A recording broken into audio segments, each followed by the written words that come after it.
শ্রীলঙ্কা সিরিজে বিশ্রামে বিরাট রোহিত, টিম ইন্ডিয়ার নেতৃত্বে হার্দিক। টানা ক্রিকেট খেলে চলেছেন ভারতীয় ক্রিকেটারেরা। মার্চ মাসে শুরু হয়েছিল আইপিএল, তা মিটতে না মিটতেই চলে আসে টি-20 বিশ্বকাপ।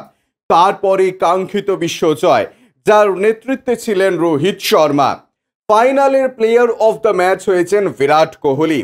সূত্রের খবর অনুযায়ী আগামী শ্রীলঙ্কা সিরিজে বিশ্রাম দেওয়া হতে পারে দুই তারকা ক্রিকেটারকে। বিশ্বজয়ের পরে আন্তর্জাতিক টি-20 থেকে অবসর নিয়েছেন বিরাট রোহিত। জিম্বাবুয়ে সফরে পাঠানো হয়েছে অপেক্ষাকৃত তরুণ দলকে, যার নেতৃত্বে আছেন শুভমান গিল। এরপরেই একাধিক টেস্ট সিরিজ আছে টিম ইন্ডিয়ার। বাংলাদেশের বিরুদ্ধে 2টি টেস্ট খেলবে ভারত, তারপর নিউজিল্যান্ডের বিরুদ্ধে 3টি এবং অস্ট্রেলিয়ার বিরুদ্ধে 5টি টেস্টের সিরিজ রয়েছে। মূলত সেগুলোর দিকে তাকিয়ে শ্রীলঙ্কার বিরুদ্ধে আসন্ন সিরিজে বিশ্রাম দেওয়া হয়েছে রোহিত শর্মা আর বিরাট কোহলিকে, যেখানে 3টি একদিনের ম্যাচ খেলবে ভারত। কিন্তু টানা ক্রিকেট খেলে চলেছেন দুই ক্রিকেটারই।